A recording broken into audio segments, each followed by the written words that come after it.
चारित्र चक्रवर्ती आचार्य शांति सागर जी मुनि महाराज की जय।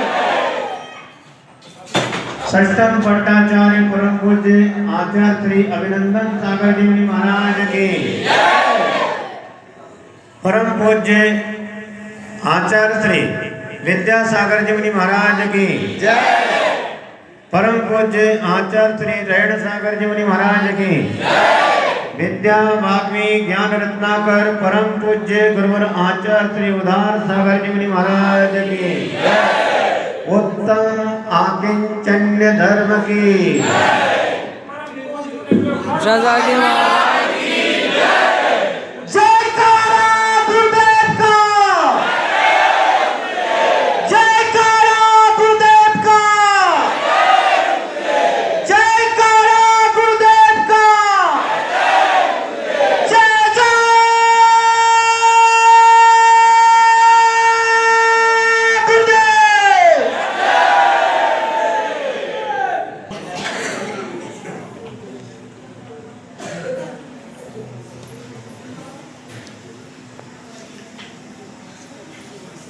उत्तम आकिंचन्य धर्म को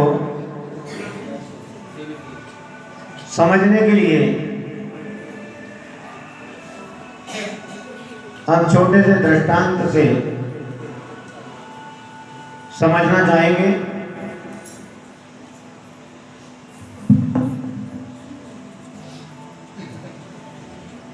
एक सेठ जी थे, उनके घर एक रामू नाम का युवक काम करता था।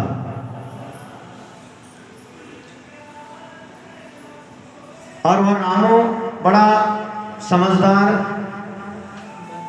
अपने कार्य के प्रति बहुत ईमानदार था। दीपावली का समय था तो डेली साफ सफाई घर की रखना, पोछा लगाना, सामान का रख रखाव करना। लेकिन दीपावली का विशेष शुभ अवसर है तो इस समय और विशेष साफ सफाई करनी होती है। तो रामू दीवारों में, छत में कहीं मकड़ी के जाले लग गए, कोई बात है तो वह साफ कर रहा था। साफ करते करते उसका धक्का लगा दीवार में जो घड़ी लगी थी और वो घड़ी नीचे गिरी और फूट गई। अब घड़ी फूट गई, टूट गई। अब उसे थोड़ी घबराहट हुई।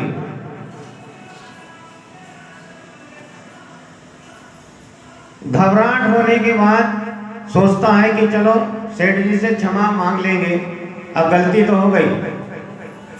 अब सेठ जी शाम को घर आए तो देखते हैं घड़ी जहां पर लगी थी वहां नहीं है और वो जमीन पर टूटी पड़ी है। रामू को बुलाया, पूछा कि रामू ये घड़ी कैसे टूट गई? ससुराल पक्ष से मुझे मिली थी और ससुराल पक्ष का माल किसको पसंद नहीं है? संजय भाई, भोला भाई, किसको पसंद नहीं? और बड़ी प्रिय वस्तु अभी तक मैं संभाल के रखा, कैसे टूट गई? तो सेठ जी क्षमा करना, गलती हो गई। मैंने सोचा दीपावली का पर्व सामने है तो रोज तो नीचे पोछा, झाड़ू पोछा लगाते हैं तो दीवारों की सफाई भी कर लेना चाहिए। तो मेरा धक्का लगा और घड़ी टूट गई। अब घड़ी टूट गई तो सेठ जी ने उसे थोड़ा डांटा भी, लेकिन ईमानदार था, ईमानदारी से काम करता था तो ज्यादा क्या बोले, कोई बात नहीं। लेकिन सेठ जी बहुत परेशान रहे, रात भर करवटें बदलते रहे, नींद नहीं आ रही है। एक ही बात दिमाग में घूम रही थी कि ससुराल पक्ष वालों ने यह घड़ी मुझे दी थी और जितना प्रेम मैं अपनी सेठानी से करता हूं उतना ही प्रेम इस घड़ी से करता था। क्यों? आते जाते जब भी समय देखना है तो नजर जाती थी, अब दीवार खाली खाली नजर आ रही है। कितनी भी कोशिश कर रहा है,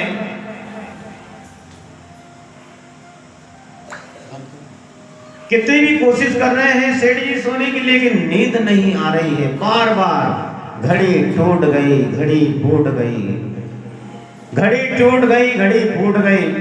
रात भर परेशान रहे, दिन निकला, फिर अपने कार्य में व्यस्त हो गए। और रामो भी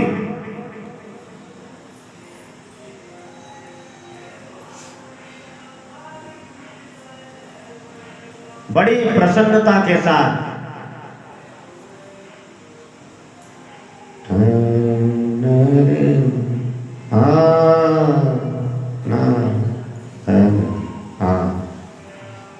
क्या हो गया?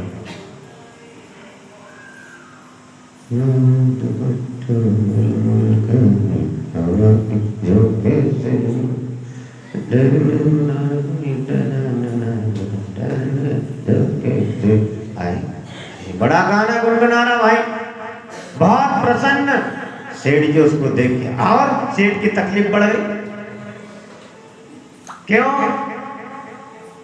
रामो तो घर जाकर बढ़िया आराम से खर्राटे लेके रात भर सोया, और इधर सेठ जी रात भर परेशान रहे।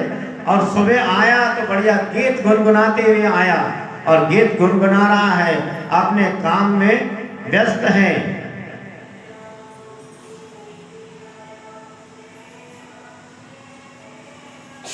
अब दूसरे दिन सेठ ने एक प्रयोग किया, रामू को अपने पास बुलाया और उससे कहा, बेटा रामू, घड़ी टूटने से मैंने तुझे डांट दिया था। मेरा डांटने का कोई उद्देश्य नहीं था, लेकिन वो मेरी प्रिय घड़ी थी, तो टूट गई, इसलिए मैंने तुझे थोड़ा डांट भी दिया। कोई बात नहीं, लेकिन बेटा जब मैं तेरे लिए कुछ अच्छा सोचता हूं तो तू कुछ न कुछ गड़बड़ कर देता है। अब देखो, कल ही मेरे मन में विचार आया था कि अपना रामू बरसों हो गए इसे हमारी सेवा करते करते, तो क्यों ना इसे पुरस्कार दिया जाए। कल ही बेटा रामू मैंने सोचा था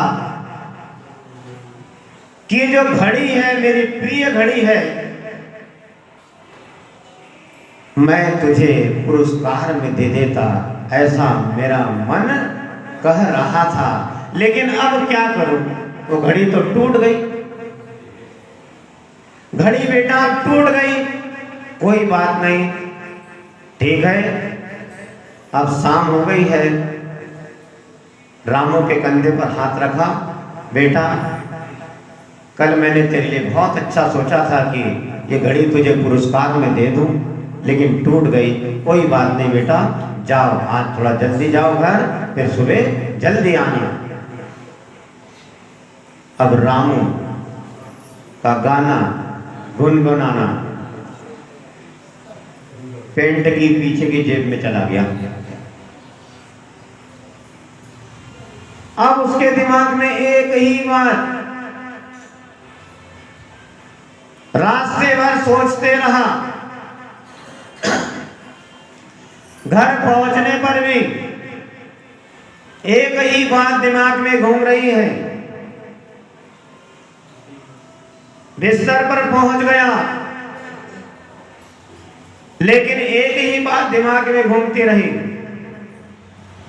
अब पहले दिन सेठ जी रात भर सो नहीं पाए, अब की रात रामू नहीं सो पा रहा है।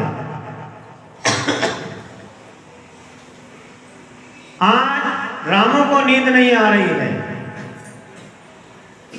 विचार करो, एक रात सेठ जी नहीं सो पाए, दूसरी रात अब रामू नहीं सो पा रहा। कारण क्या है? पहले दिन सेठ जी मेरी घड़ी टूट गई, मेरी घड़ी टूट गई, मेरी प्रिय घड़ी टूट गई, सो नहीं पाए। और दूसरी रात अब रामू, अरे वो घड़ी नहीं टूटती, घड़ी नहीं फूटती तो मुझे मिल जाती, वो घड़ी मुझे मिल जाती। अब रामू नहीं सो पा रहा है, इसका कारण क्या है? अब घड़ी टूटी पड़ी है, फूटी पड़ी है, ना वो सेठ के पास में है ना रामू के पास में है। एक दिन एक रात रामू नहीं सो पा रहा है तो उस पहले रात सेठ नहीं सो पा रहे थे। इसका कारण क्या है? विकल्प एक ही है समझने का, वस्तु तो टूटी पड़ी है, फूटी पड़ी है। एक दिन सेठ नहीं सो पाया, दूसरे दिन रामू नहीं सो पाया। क्यों? घड़ी फूट गई तो सेठ को चिंता थी, और रामू क्यों नहीं सो पाया? यदि घड़ी नहीं फूटती तो मुझे मिल जाती। इसमें एक ही कारण है, ममत्व भाव। यह मेरा है, यही ममत्व भाव जो है, ममत्व भाव को छोड़ना ही पंडित जी उत्तम आकिंचन्य धर्म है। बात छोटी सी है, समझने की है। सेठ रात्रि में नहीं सो पाए, पहली रात सेठ नहीं सो पाए, दूसरी रात रामू नहीं सो पाया। तो क्यों? क्योंकि उस घड़ी के प्रति दोनों का ममत्व भाव था, और वस्तु के प्रति अपना ममत्व भाव ही हमें आकुल व्याकुल करता है। यदि ममत्व भाव नहीं होता घड़ी के प्रति तो सेठ और रामू आराम से सो जाते, कोई तकलीफ नहीं। जैसे रामू को पता नहीं था कि घड़ी मुझे मिलने वाली है, तो पहली रात घड़ी टूटने के बाद भी बढ़िया खटराटे के साथ सोया। लेकिन जब सेठ जी ने कहा कि बेटा तुझसे गलती हो जाती है, नहीं तो मैं तुझे घड़ी दे देता, बस उसका भी उस घड़ी के प्रति ममत्व भाव जाग गया। बस यही, यह मेरा है, यह मेरा है, यही मेरापन, इस प्रकार के अभिप्राय का त्याग करना आकिंचन्य धर्म है। ये मेरा है, ये मेरा है, ऐसा यदि आपके अंदर भाव है और उस भाव का हमने त्याग कर दिया तो उत्तम आकिंचन्य धर्म प्रकट होने में देर नहीं लगती है। यह शरीर मेरा नहीं है। जो स्वाध्याय करते हैं, बहिरात्मा, अंतरात्मा और परमात्मा। बहिरात्मा इस शरीर को और आत्मा को एक मानता है। तो आचार्य भगवान कहते हैं कि बहिरात्मपन को छोड़ दो,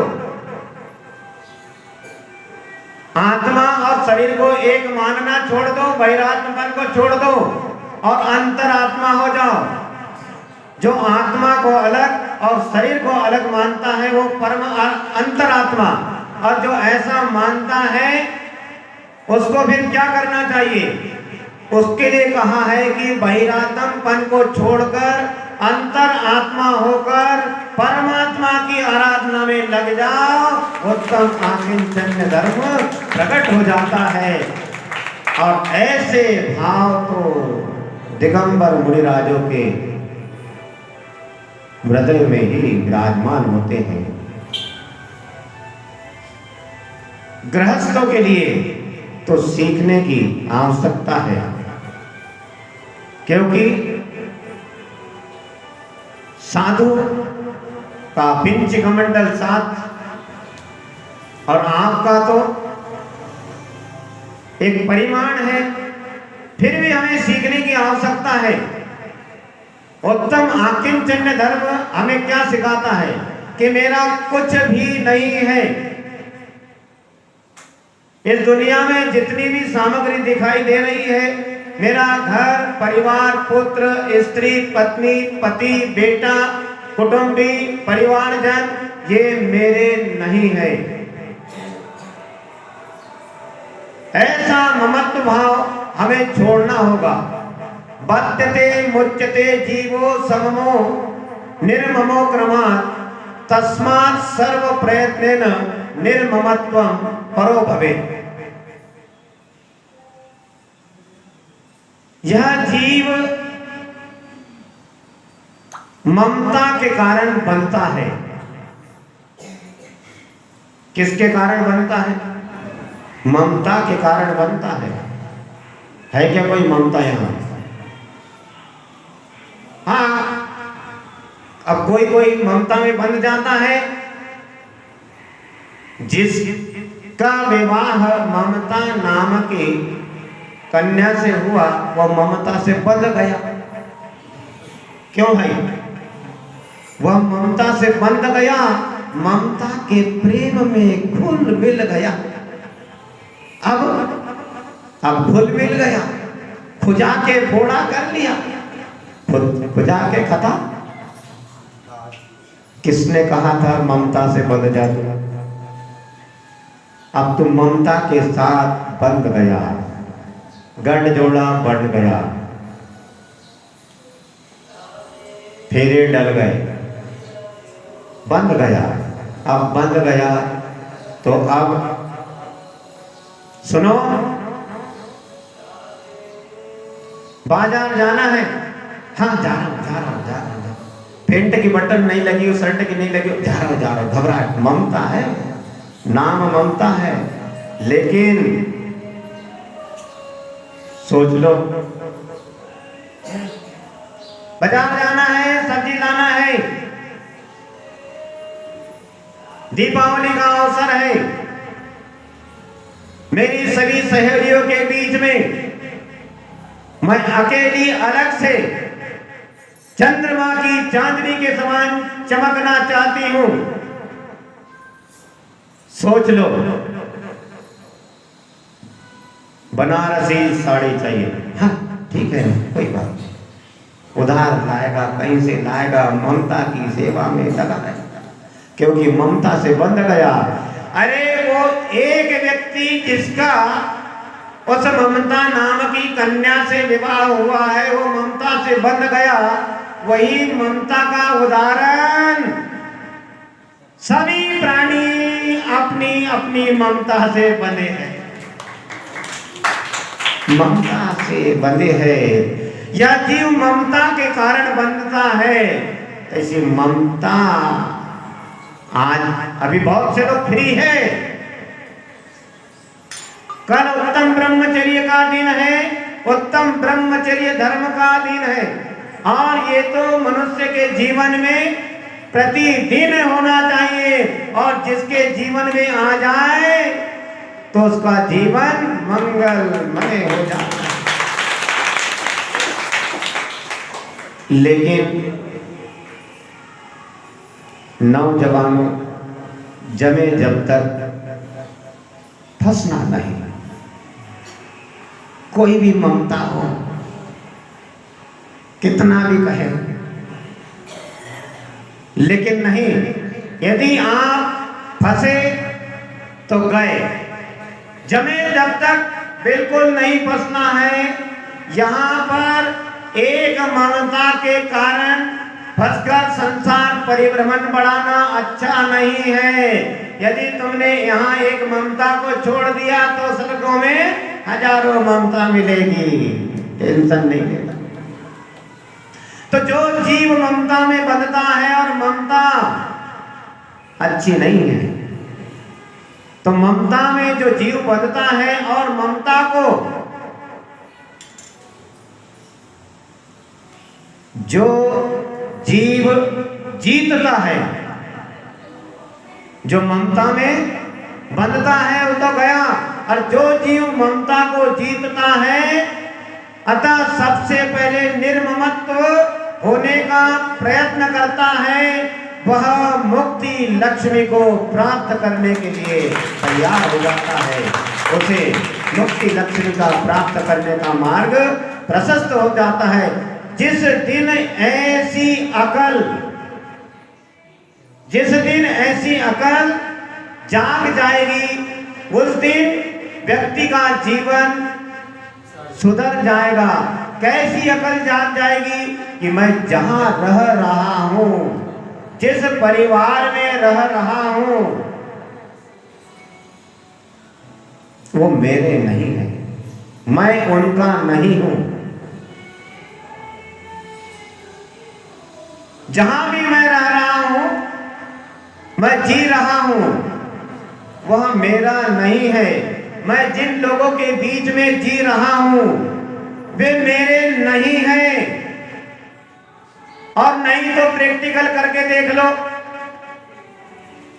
मर के देख लो। अरे दद्दा, हाँ, जो हम नहीं कर सकते।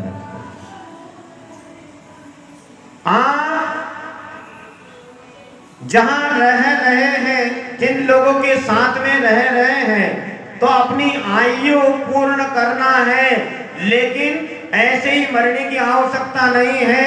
लेकिन हमें इतनी बात समझ लेना चाहिए कि हम जिन लोगों के बीच में रह रहे हैं, वे हमारे नहीं हैं, वे मेरे नहीं हैं। ऐसा यदि व्यक्ति विचार करता है तो उसी क्षण आकिंचन्य धर्म प्रकट हो जाता है।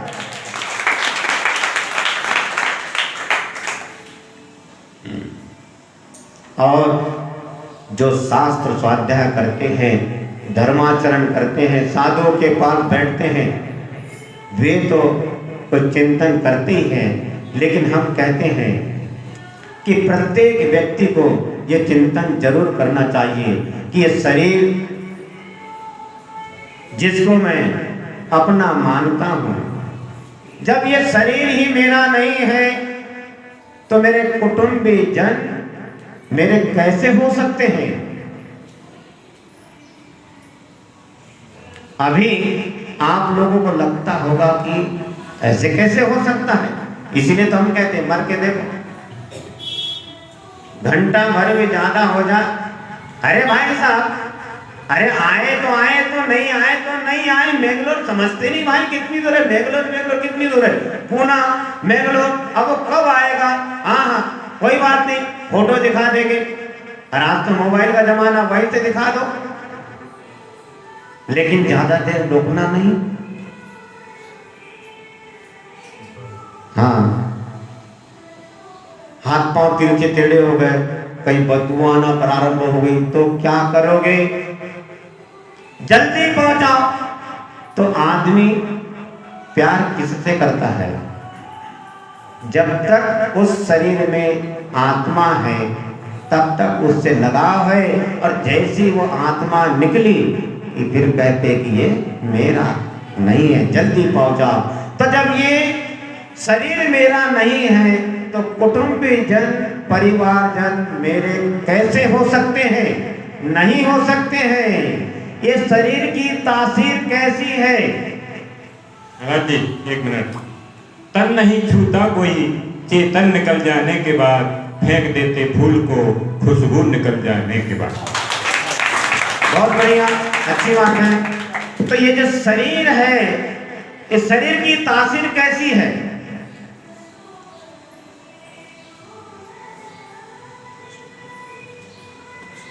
चिकनी सड़क बेधड़क, आप ही मुझसे कहते हैं, बिल्कुल ऐसी ध्यान से एक बार सुन लो, आप मजा आ जाएगा। बिल्कुल पलक भी नहीं झपक रही भाई साहब की, ध्यान से सुन रहे हैं, बहुत अच्छी बात है।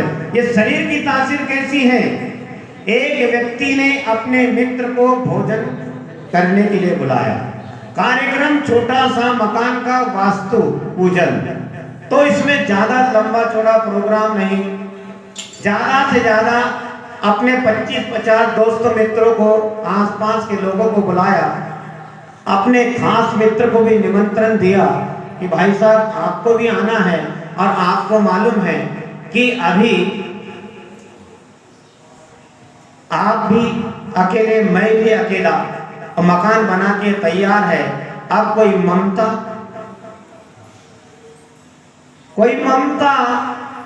हाँ मिलेगी, टेंशन ना लो, लेकिन ममता मिली तो सोच लेना क्या होता है।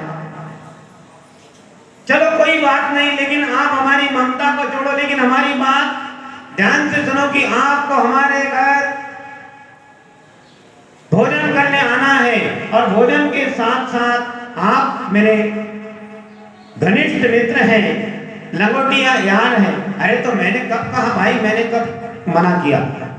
वही तो मैं समझा रहा हूं, तुम्हें आना है और काम में हाथ बटाना है। हम 2-4 लोग मिलकर भोजन तैयार करेंगे, ठीक है, कोई बात नहीं, आ जाएंगे। अब ये भाई साहब समय पर पहुंच गए। दोस्तों को बड़ी प्रसन्नता हुई, बहुत अच्छा हुआ भाई आप आ गए। हाँ बहुत बढ़िया, आइए बैठिए, जय जिनेंद्र जय जिनेंद्र। बैठ गए सोफा के ऊपर। अब निकाले उन्होंने न्यूज़पेपर, अब न्यूज़पेपर पढ़ना प्रारंभ। अब जिसकी शादी होती है उसको पता चलता है क्या है। जिसके घर चौका लगता है वह एकदम सीरियस भी हो जाता है, और जो दूसरों के चौके में आहार देने जाता है वो कैसा रहता है? गरम पानी ला, मिठाई उठा, गुलाब जामुन उठा, है होता है या नहीं होता है? बिल्कुल ऐसे ही होता है। जिसके यहाँ चौका लगा है वो सीरियसली होता है, हे भगवान महाराज के अच्छे से आहार हो जाए, बस उसी में लगा रहता है। आहार भी देने का, आहार दे लो, हम तो भावना भाते हैं महाराज के आहार अच्छे से हो जाए, लेकिन दूसरे के चौके में गए तो बस ऐसे ही वो व्यक्ति वहां जाकर बैठा, सोफा के ऊपर बैठा, न्यूज़पेपर पढ़ रहा है, और वो बेचारा घर का आदमी काम कर रहा है, दौड़ भाग कर रहा है, इधर से जा उधर से जाके धनिया पत्ती ला, कोई कड़ी पत्ती ला, तो कुछ सब्जी उठा, कुछ उठा, ये कर वो कर। अब उसके सामने मटर की फली रख दी, धनिया रख दी। भाई साहब थोड़ा सहयोग करो। हाँ क्यों बात करते थोड़ा पेपर। अरे भाई साहब टाइम हो रहा, पेपर ना पढ़ो, काम करो। तो क्या करता, पेपर फोल्डिंग करके रख दिया। अब मटर छिलता है, तो मटर छिलने का काम अब क्या, आपको मालूम मटर कैसे छिली जाती है? 2 दाने पात्र में, 4 दाने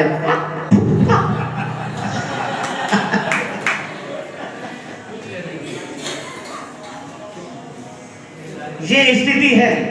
अब दोस्त कहता है भाई साहब आप करते क्या हो, कितनी देर हो गई आपको, इतनी से आप मटर छील नहीं पाए, धनिया पत्ती आप साफ नहीं कर पाए? हाँ कर तो रहा हूं। अरे भाई साहब, फिर बाद में दोस्ती में तो सब कुछ चलता है। देखो भाई आप थोड़ा जल्दी सहयोग करो भाई, ऐसा नहीं चलेगा यार, क्या बात करते यार, ऐसे यार सब चलता है वहां तो मेरा सहयोग करो थोड़ा। कुछ नए लोग भी आते हैं तो वो क्या कहेंगे, टाइम पर काम करना है। तो जो सोफा पर बैठा पेपर पढ़ रहा था वो भी कहता है भाई साहब सुन, इतना गर्म होने की आवश्यकता नहीं है, तू जानता है मैं भी जानता हूं कि कहीं खाली पेट काम होता है क्या? हाँ यार बात सही है भाई, खाली पेट तो कोई काम नहीं हो सकता है। ठीक है, अंदर गरम गरम जलेबी बन के अभी तैयार हुई है, ले मेरे बाप, तो पहले जलेबी खा ले। 1 प्लेट 2 प्लेट जलेबी खा लिया, अंदर पोहा भी बन गया तैयार, पोहा भी खा लिया, 2 plate 3 plate poha, 2 plate jalebi, वाह। अब मटर तो पहले से चली रही थी फुर्सत में। अब क्या होगा, अब खाए पिए, अब खाने पीने के बाद अब क्या होगा? अरे भाई साहब, अरे अब नाश्ता हो गया, आप तो कुछ करो। हाँ करता हूं, कोई बात नहीं। फिर एक राउंड आया, दूसरे राउंड आया, बेचारा परेशान हो गया। भाई साहब अब तो नाश्ता हो गया, अब तो सहयोग करो। ये तुम्हारे सामने जो धनिया पत्ती रखी है, मटर रखी है, इसका भी तो उपयोग होना है, सब्जी बनना है, कढ़ी बनना है भाई का। देखो भाई, पहले क्या कहा था उसने? देखो, खाली पेट काम होता है कि भाई? कहीं खाली पेट काम नहीं होता। अब क्या कहता है उससे जब काम करने के लिए कहते हैं तो? देखो भाई, भरे पेट कहीं काम होता है क्या? तो खाली पेट भी काम नहीं होता है और भरे पेट में भी काम नहीं होता है। ऐसा ये शरीर है और आदमी शरीर को संभालने में ही लगा हुआ है, उसका ध्यान आत्मा की तरफ थोड़ा भी नहीं जाता है। भूखे पेट कहीं काम होता है क्या और भरे पेट कहीं काम होता है क्या? इसीलिए वह व्यक्ति जिसने उसको निमंत्रण दिया था, वह व्यक्ति आकिंचन धर्म का प्रेमी था, लेकिन थोड़ा व्यवहार में सब कुछ करना होता है। वह बेचारा परेशान हो गया, कहता है अकेला ही जब था, अकेला ही अब हूँ, मिला हूँ अनेकों से, जुदा एक से हूँ। किससे जुदा है? अकेला ही जब था, अकेला ही अब हूँ, मिला तो अनेकों से हूँ। सबसे मिलता है आदमी, लेकिन आत्मा से नहीं मिल पाया हूँ। आत्मा से नहीं मिल पाने का मतलब आत्मा का आत्मा से साक्षात्कार अभी तक नहीं किया है, इसलिए संसार परिभ्रमण कम नहीं हो पा रहा है। मैंने सबसे मुलाकात कर ली, अजित मम्मा जी, सबसे मुलाकात कर ली, लेकिन अपनी आत्मा से नहीं की। अपनी आत्मा से मुझे मिलना है, मेरा एक ही लक्ष्य है। ऐसा प्रत्येक भवात्मा यदि स्वीकार कर ले तो उत्तम आकिंचन धर्म यहीं बैठे बैठे समझ में आ सकता है। हम अपनी आत्मा के दर्शन मुलाकात करना तो चाहते हैं, लेकिन ममता रानी हमें मिलने नहीं देती। ये ममत्व भाव हमें मिलने नहीं देते हैं। ये ममत्व भाव हमें छोड़ना होगा। ममत्व भाव जो है पर पदार्थों का त्याग करना इसके लिए अनिवार्य है। यदि हम अपनी आत्मा से मुलाकात करना चाहें तो हमें पर पदार्थ जितने भी है, कुटुंबी जन हो, दुकान, मकान, परिवार, अपना शरीर ही क्यों ना हो, इससे भी हमें ममत्व भाव नहीं करना चाहिए। ममत्व भाव हमें छोड़ना चाहिए। ऐसा ये आकिंचन धर्म हमें शिक्षा देता है। और नहीं तो फिर क्या होता है? संसार महादुख सागर में प्रभु गोते खाते आया हूँ। तो फिर गोते खाते रहना पड़ता है। इसलिए संसार के दुख रूपी इस समुद्र में गोते खाने की अपेक्षा अभी से प्रक्रिया प्रारंभ कर देना चाहिए। थोड़ी थोड़ी, नहीं ज्यादा तो थोड़ा थोड़ा, तो थोड़ा प्रयास जरूर करना चाहिए। तो फिर हमें समझ में आता है कि कौन मेरा है। हम आपके कौन है? बहुत बढ़िया। हम आपके कौन है प्रश्न उठता है, तो हम आपके कोई नहीं है। बिल्कुल पक्का है, कोई नहीं है। ममत्व भाव को हमें छोड़ना होगा। जो ममत्व भाव नहीं छोड़ता है उसका जीवन कभी भी सुखी नहीं होता है। दुख किस कारण से है? ममत्व के कारण से, मोह के कारण से ममत्व है। यदि ममता मोह ये एक ही जाति के लोग हैं, एक ही है ये। यदि आदमी मोह छोड़ दे तो वैराग्य और ज्ञान में वृद्धि होती है। 5 पांडवों को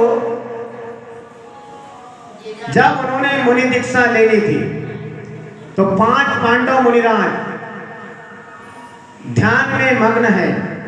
उस समय उन 5 पांडव मुनिराजों को गरम गरम लोहे के आभूषण पहनाए गए थे।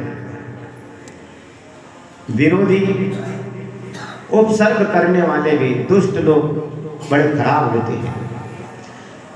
पांचों मुनिराज ध्यान में मग्न हैं और उनको गरम गरम लोहे के आभूषण पहनाए जा रहे हैं, लाल लाल तपते हुए। जैसे ही पहनाते हैं वैसे शरीर धूं धूं करके जलने लग जाता है। युधिष्ठिर, भीम, अर्जुन, नकुल और सहदेव ध्यान में खड़े हैं। युधिष्ठिर, भीम और नकुल दृढ़ता के साथ ध्यान से नहीं टिके। नकुल और सहदेव सभी सहन कर रहे हैं, लेकिन नकुल और सहदेव मुनिराज के मन में थोड़ा अपने युधिष्ठिर, भीम, अर्जुन ज्येष्ठ भ्राताओं के प्रति थोड़ा ममत्व भाव जागा कि मैं तो इस उपसर्ग को सहन कर रहा हूँ, लेकिन मेरे ज्येष्ठ भ्राता सहन कर पा रहे या नहीं कर पा रहे। वे आयु में हमसे बड़े हैं। बस ये थोड़ी सी आसक्ति, ममत्व भाव नकुल और सहदेव को 33 सागर के लिए सर्वार्थ सिद्धि में छोड़ गई और अर्जुन, भीम और युधिष्ठिर मुक्ति को प्राप्त हो गए। ये जो आसक्ति होती है, ममत्व भाव होता है देह के प्रति, परदेह के प्रति, कुटुंबीजनों के प्रति, यही हमें संसार में भटकाता है। अब युधिष्ठिर, भीम और अर्जुन जिन्होंने आत्म तत्व को पा लिया, सिद्ध परमात्मा बन गए, सिद्ध परमेष्ठी बन गए, नकुल और सहदेव अभी सर्वार्थ सिद्धि में 33 सागर के लिए है। लेकिन नहीं, ये महापुरुष है, आज नहीं कल तो मुक्ति को प्राप्त जरूर होते हैं। लेकिन हमें ऐसे दृष्टांतों से, उदाहरणों से हमें जरूर सीखना चाहिए कि संसार में सब कुछ सुलभ है, लेकिन आकिंचन्य दुर्लभ है। तो दुर्लभ है तो क्या छोड़ देना चाहिए? नहीं। हम रुपया पैसा कमाने के लिए, घर परिवार कमाने के लिए देश और विदेश में जाते हैं। जहां पर नहीं जाती बैलगाड़ी, वहां पर पहुंच जाता है मारवाड़ी। ऐसे आप मारवाड़ी है। रुपया पैसा कमाने में कभी आप झिझकते नहीं है, हिचकते नहीं है। देश के कोने में, देश और विदेश में पहुंच जाते हैं, जहां पर हमारा कोई नहीं, जहां पर जिन मंदिर नहीं, जहां पर जिनेंद्र भगवान के दर्शन नहीं, जहां पर मुनि दर्शन नहीं, जहां पर मुनि महाराज की आचर्या कराने के लिए मुनि महाराज नहीं मिलते हैं, मुनियों के दर्शन नहीं, दिगंबर जैन मंदिर नहीं, ऐसे ऐसे स्थानों पर रुपया पैसा कमाने के लिए पहुंच जाते हैं। लेकिन मैं कहता हूं कि आदमी को तो वही रहना चाहिए जहां पर हमारा जिन धर्म का पालन अच्छी तरीके से हो जाए। भले ही वो छोटा सा गांव क्यों ना हो, छोटा सा गांव क्यों ना हो, वहां पर जहां जिन मंदिर है, जिन धर्म का अच्छे से पालन हो, वहां पर हमें रहना चाहिए और हमें मोह के जाल में बिल्कुल नहीं फंसना चाहिए। और कई जन्मों से यह व्यक्ति मोह माया के जाल में फंसकर अपने जीवन को बर्बाद कर देता है। और आज के तारीख में भी अनेकों ऐसे जीव हैं मोह में फंसकर अपने जीवन को बर्बाद कर रहे हैं। और यदि सत्य बात कहूं तो आप मेरे शब्दों पर मत जाना। प्रथम सत्य ही अंतिम सत्य है। प्रथम सत्य ही अंतिम सत्य है। यह मनुष्य प्रथम सत्य को भूल जाता है, इसलिए परमात्मा को प्राप्त नहीं कर पाता है। यदि प्रथम सत्य को याद रखे तो परमात्मा को प्राप्त करना कठिन नहीं है। और प्रथम सत्य तो ये है, प्रथम सत्य कि आदमी नंगा आता है, आपको हमने पहले कहा कि हमारे शब्दों पर मत जाना। प्रथम सत्य है, आदमी नंगा आता है और नंगा जाता है, लेकिन बीच में दंगा कर जाता है। आप नंगा का अर्थ समझ गए, लेकिन दंगा का मतलब है परिग्रह एकत्रित करना। परिग्रह एकत्रित करना ही दंगा है। बस इसी दंगे में आदमी फंसा हुआ है, इस दंगे से वह बाहर निकल नहीं पा रहा है। इसीलिए कहते हैं कि दंगा परिग्रह एकत्रित करना है, उससे उसके प्रति मूर्छा भाव नहीं रखना। रुपया पैसा खराब नहीं है, रुपये पैसे के बिना काम नहीं चलता है, लेकिन उसके प्रति मूर्छा भाव जो होती है, ये मेरा है, ऐसी बात करता है। हाँ, हम एक तो दान नहीं कर सकत, बहुत अच्छे खा तो सकत हो, तुम्हें क्या करने हैं? आपको लड़ाई झगड़ा मूल्य रहोगे तो ये ममत्व भाव कि ये मेरा है मेरा है मेरा है, ऐसा करते करते आदमी मर जाता है, लेकिन वो छोड़ता नहीं है।